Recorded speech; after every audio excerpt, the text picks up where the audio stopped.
Everdeen, and today I'm going to show you how to crochet a Hogwarts inspired scarf, specifically a Ravenclaw scarf. I am actually a Ravenclaw, so I am particularly excited for this one. So for this project you're going to need blue and bronze yarn if you want to make a scarf like mine. I actually really like the blue and bronze color combination that they have in the books as opposed to the blue and gray that they have in the movie. However, if you are a fan of the blue and gray, then switch out the bronze color for gray and you'll be set. Honestly, you could actually follow this tutorial and make the scarf in the exact same design, but with any color that you like. I also have pretty much the same tutorial for Gryffindor, Slytherin, and Hufflepuff. I just needed to make a separate tutorial for each one because I feel like every Hogwarts house needs its own dedicated video. But yeah, so this is the yarn that I got. I love big chunky yarn like this. This one's from Crafter's Secret Big Idea, and I got it from Hobby Lobby. I love them. They're so chunky, and I'm actually able to make 2 scarves out of each one of these, so definitely worth it. But yeah, so again, they are size 4, 100% acrylic from Hobby Lobby, Crafter's Secret Big Idea. And you really just need half of this for 1 scarf, but if you want to make 2 scarves, then you are set. I also want to let you know that I'm using a size 5mm hook, and let's get started. Okay, so the first thing that we're going to do is grab the blue yarn, or the base color. So most of the scarf is going to be blue. It's going to have like chunks of blue and then just stripes of the bronze. So we're going to start off with the base color, and I call it the base color because again you can use whatever color that you want, but for this design you're going to have a base color and then your stripe color, and for me the base color is blue and the stripe color is bronze, even though it does look really yellow, so maybe I should have gone a darker color, but I didn't really want brown, so I think these colors would look really cute. Alrighty, so you're going to grab the blue and you're going to create a slip knot, and after you've created a slip knot you're going to put your hook through it and you're going to chain 21, 2, 3, 4, 5, 6, 7, 8, 9, 10, 11, 12, 13, 14, 15, 16, 17, 18, 19, 20, 21. And the reason I say 21 is because for my first scarf that I made, it was a Gryffindor scarf, and I think I did like 25 chains and it was too thick. And then for my Slytherin scarf I did the same thing and I figured it's just too thick. So the chain determines how thick your scarf is going to be, so you can make more or less chains depending on, again, how wide you want your scarf to be. So for me, right now, I'm using, or rather, I am chaining 21, but again, you can make it longer or you can make it shorter, depending on how thick you want your scarf to be. Alrighty then, so now we're going to use the Tunisian knit stitch back on this chain, and to do that, you're going to put your hook through the stitch, then yarn over, bring it back through the stitch, and then just leave the loop on your hook. Again, you're going to go through the stitch, then yarn over, back through the stitch, and leave the loop on your hook. So through the stitch, yarn over, back through the stitch, leave the loop on your hook. Which is totally a knitting move. For crocheting, you normally don't leave the loops on your hook. You usually crochet through them, but for this, to make it more of a knit stitch look, you're definitely going to want to leave the loops on your hook, and then we're going to go back on them, and after we go back on them, that's when you truly complete the knit stitch. So this isn't actually the knit stitch. You just going through the chain or the stitch and then yarning over and then going back through and leaving the loop on the hook is only half of the stitch. And once I reach the end here, I'm going to show you how to actually complete the stitch. So make sure that you always go into the very last stitch of every single row. So now that I've done that, this is what the project looks like so far. So yours should look something like this, just a bunch of loops on your hook. Make sure that none of them fall off the end here. And now we're going to chain 1. Then we are going to yarn over and pull the hook through 2 loops. Again, yarn over, then pull the hook through 2 loops. Yarn over, pull the hook through 2 loops. Yarn over, pull the hook through 2 loops. Yarn over, pull the hook through 2 loops. Yarn over, pull the hook through 2 loops. Yarn over, pull the hook through 2 loops. I don't know why I always get so tongue-tied whenever I say that. But yarn over, pull the hook through 2 loops. Yarn over through 2 loops. Yarn over 2 loops. Yarn over 2 loops. Yarn over 2 loops. Yarn over 2 loops. Yarn over 2 loops. Yarn over 2 loops. Yarn over 2 loops. Yarn over 2 loops. Yarn over through the last 2 loops. So that's what the project should look like so far with 1 row of the Tunisian knit stitch. So yeah, there and back is actually 1 row. Because if you just go this way with all the loops on your hook, that's not the Tunisian knit stitch yet. You actually have to go back on it to complete the stitch. So yeah, this is 1 row of the Tunisian knit stitch. You can't really tell that it looks like a knit stitch so far, but as you build on top of it, you'll definitely see the knit stitch. So now to go on top of the pattern, you're going to go into the gaps. So there's the normal gaps that you see when you pull the Tunisian knit stitch or you pull a project, and there's these large gaps, right? Nice and easy to go into. Well, you're not actually going to go into those. You're actually going to look at these stitches right here and open them up, and that you're actually going to go through the gap in between those. So not through the large, easy to go through gaps. Oh, no, no, no. You're going to go through the gaps that are in between the stitch right here. There's like a little U, like a little loop right here. You're going to go through the center of that. I know, it's got, why has it got to be complicated, right? So for the first one right here, I'm going to go through that stitch like so, as if I was going straight across. But instead of going straight across, I'm going to kind of diagonally go through the back of it, then yarn over, bring it back through, and then leave the loop on the hook. So for the next stitch, I'm going to do the same thing. I'm going to find that loop stitch, and I'm going to go right through it, and then I'm going to make sure that it's like diagonal when I go through it, yarn over, bring it back through, and then leave the loop on the hook. So go through it, like so, and then leave the loop on the hook. Go through it, diagonal, make sure it goes to the back of the project. Yeah, and then yarn over, and then bring it back through, and then leave the loop on the hook. So again, we're going to go through here, then yarn over, go back, and leave the loop on the hook. So through here, yarn over, go back, leave the loop on the hook.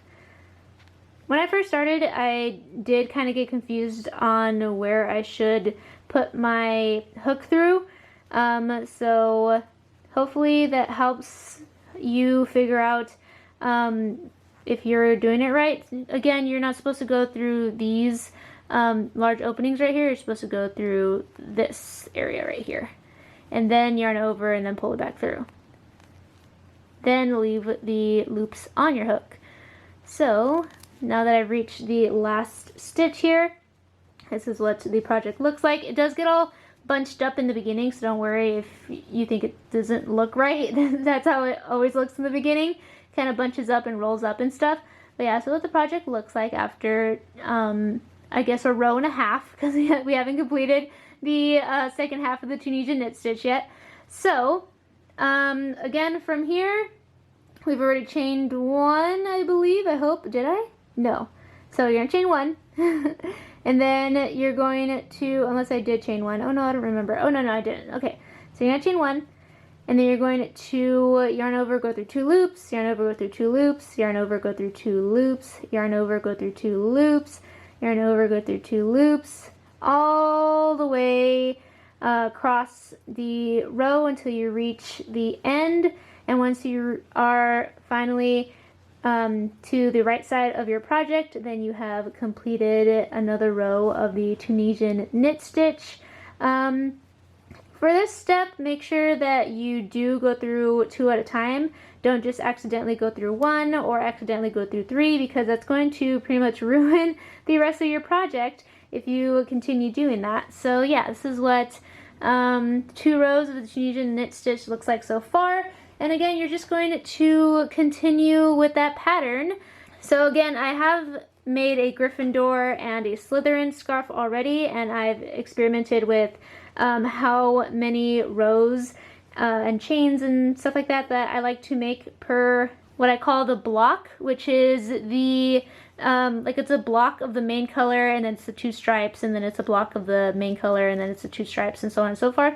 So right now we're working on the block. So again, I've learned from my last 2 scarves that I've made that I think 15 rows of the primary color that you, or like, yeah, the base color that you want to use for your scarf is good, and then you add the stripes, and then you you know, do another block of 15 rows with the base color, and then you add the stripes, and so on and so forth. But again, totally up to you. If you want to make the blocks of the main color or the base color wider, then you can make more rows in between the stripes, or if you want to make them shorter and you want to add more stripes in between the base color blocks, then totally up to you. But yeah, for me, I'm going to make 15 rows of blue here, and then I'm going to add the stripes, and I'll show you how I add the stripes once I finish up with my first block of blue. Okay, so now that I have officially completed 15 rows of Tunisian knit stitch, now I'm going to add the second color, which is the bronze slash, it's rather yellow actually. I probably should have gotten something more brown as opposed to yellow, but I still think it's going to look really cute. So I'm going to grab my second color, and I'm going to bring the blue yarn, or the base color that's still attached to the yarn ball, to the side. And I'm going to go into the stitch as I normally would, as if I were still using the blue, but I'm going to put the new color onto the hook instead. So I'm just going to go back through the stitch and leave the loop on the hook with the bronze color now instead of the blue. And I'm just going to continue with the same pattern, but instead of using the blue yarn, I'm just going to be using the bronze yarn. Or I guess I should just call it yellow, because it's more of a yellow, to be honest. But that's okay. I'm going to complete the row with my new color here. And I like to make 2 rows of Tunisian knit stitch with the new color. So in total, I'm going to make, again, 2 rows of the Tunisian knit stitch with the yellow yarn, and that's going to be 1 stripe, because just 1 row of the Tunisian knit stitch with the new color, I feel like you can't really see the color that well. It doesn't really stand out as much as if you were to make 2 rows of this. So I would definitely suggest that you make at least 2 rows of the Tunisian knit stitch for your stripes. But again, this is totally up to you. This is your scarf after all. If you just want 1 row with the new color, then go ahead and switch back to blue and continue with your project. But for me, I'm going to go ahead and make another row of Tunisian knit stitch on top of the yellow row I just made right now. And again, there and back is 1 row. So I'm going to go back on this one, go all the way to the left, then chain 1, and then go back on it by going through 2 loops at a time. So yeah, I'm at the end of the row here. I'm going to chain 1, then yarn over and go through 2 loops, yarn over, go through 2 loops, yarn over through 2 loops, yarn over through 2 loops, yarn over through 2 loops all the way until I reach the right side. And now that I've completed 2 rows of the Tunisian knit stitch with my second color, the bronze here, I'm going to make 2 rows using the base color again, aka the blue color, to separate the 2 stripes. So again, this is my first stripe, and now I'm going to work on the gap that's in between the 2 stripes. And I'm going to just add my blue. Oh, I didn't really show you, sorry. Pretty much I do the same thing. So again, I never detached the blue yarn from the yarn ball, so it's still attached. And I'm just going to put my yellow yarn aside and grab my blue again, go through the stitch as I normally would, then put the blue yarn on my hook, and just continue with the stitch as normal. Then that's how I switch colors. You could also use other methods if you want to, but this is my favorite method. I think it's really easy, and you don't have to constantly be cutting the yarn from the yarn ball and tying any knots. You just switch the colors, and I think it's great. So yeah, I'm just going to make 2 rows of Tunisian knit stitch using the blue to serve as a gap in between the 2 stripes. And after I've created 2 rows of the blue on top of my yellow, then I'm going to add the yellow once again, and then continue on repeating that entire pattern, starting with the blue block of 15 rows of Tunisian knit stitch, again with just the blue yarn. So I'm just about to finish my first row of blue here, and this is what the project looks like. And I'm just going to crochet another row of blue on top of the yellow and then get back to you. So now that I've completed the second row of blue on top of the yellow, this is what it looks like so far. And now to complete the entire pattern that we're just going to repeat over and over again for the rest of the project, I'm going to go ahead and add my second stripe using the yellow or the bronze color. And I again attached it the same way that I showed you before. I just put it on the hook and started crocheting with it. And now I'm going to complete 2 rows of Tunisian knit stitch with the yellow, and it's going to match the first stripe that I made. And after I've completed 2 rows of Tunisian knit stitch with the yellow, then I'll go ahead and show you what it looks like. And that's pretty much the entire pattern as a whole.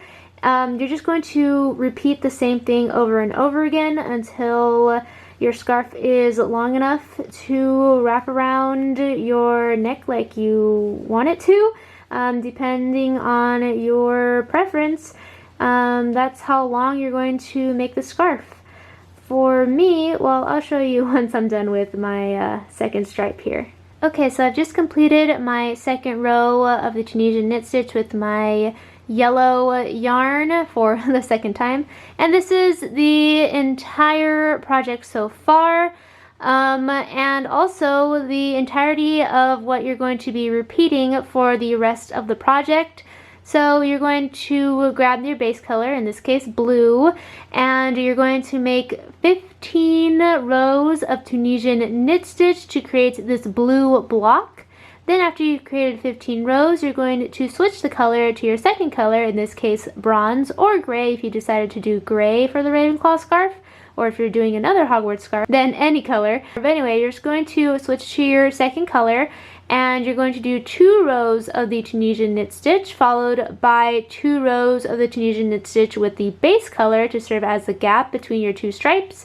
Then you're going to attach the second color again and create another 2 rows of Tunisian knit stitch with your second color, and that's the entire pattern. You're just going to repeat it over and over again. So from here, you're going to go ahead and add your base color and crochet 15 rows of Tunisian knit stitch on top of here, and then once you've created your 15 rows, then you're going to make your first stripe, then your gap, and then your second stripe, and then another block of blue consisted of 15 rows of Tunisian knit stitch, and you're just going to continue repeating that over and over again until you're happy with the length of your scarf.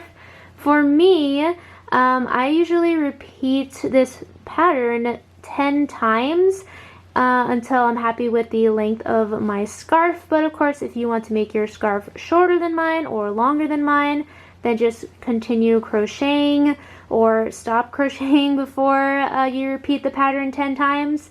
Totally up to you. But yeah, pretty much that's the entire pattern for you. You just keep repeating the same thing over and over again, and I'll still show you every so often how my project is looking like thus far after a few repeats of the pattern, just so you have an idea of what it should look like while you're working on it. So yeah, this is the beginning stages of the scarf, and I'll check back in with you once I'm about maybe halfway done. So yeah, this is what it looks like so far, and I'll check in with you in a bit. Hello, I am back, and I'm about halfway done with the project, and this is what it looks like so far. Oh, I guess you can't really see the whole thing. Let me try and zoom out a bit. Yeah, so this is what the project looks like so far. I've repeated the pattern 4 times now, so I have 4 sets of stripes, and usually I complete my scarves after I have 9 sets of stripes, so 9 of these. So I'm a little under halfway done now, and I think it's turning out really, really cute. So yeah, your project should look something like this. And from here, you're just going to continue with the same exact pattern that you've been doing this entire time. Just some more Tunisian knit stitch. Again, 15 rows of the blue, followed by 2 rows of the yellow / bronze, then 2 rows of blue, and 2 rows of the yellow / bronze, and then another chunk of, or rather another block of blue, consisted of 15 rows of Tunisian knit stitch, then again 2 of yellow, 2 of blue, 2 of yellow, then 15, and so on and so forth, until you're happy with the length of your scarf. So I'll check back in with you once I am done crocheting the main portion of the scarf, or rather just after I'm done crocheting the scarf, because the last step, optional of course, is to add some tassels, and I'll show you exactly how I add my tassels and how you can do the same again after I've completed crocheting the rest of the scarf. So now I have fully completed crocheting the entire scarf, and it's beautiful. I really love the way that it looks.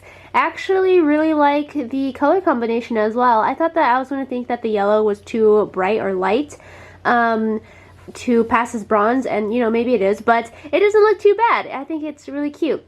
So now that we've crocheted the entire scarf, it looks something like this. And again, you could keep the edges as they are and just wear it like this if you like your scarves like this, but I like my Hogwarts scarves to have tassels, so I'm going to add tassels to the edges of the scarf here. And the way that I create tassels is fairly simple. So you can either grab your blue or your bronze or gray, whatever color you chose, and you could do a solid color tassel, which I think would look great. Maybe not the base color, but maybe the accent color for the tassels would look really cute. But I really like to combine the two, so I'm going to grab both the blue and the bronze, and I'm going to hold it around my fingers like this, rather loosely, and then just continue to wrap the yarn around my hand, again rather loosely. I do give it a little bit of space, like if I were to extend my fingers about that wide, and I wrap it around a couple times until I'm happy with how thick it looks. This is going to be the thickness of your tassels, so just continue adding yarn until you're happy with how it looks. And then once you're happy with how it looks, you're going to grab a pair of scissors and cut the middle portion of the tassels. My scissors are seriously not sharp enough. So after you have cut the yarn from the bottom and from the yarn ball, you're going to take the loops and hold them like this. Then grab your scarf and choose the stitch in which you want to put the tassel in. I usually choose either the 3rd or 2nd stitch from the edge, and then I stick my hook through, put the yarn on the hook, and then just bring it on through to the other side, And from here, I make sure that I like open up the loop.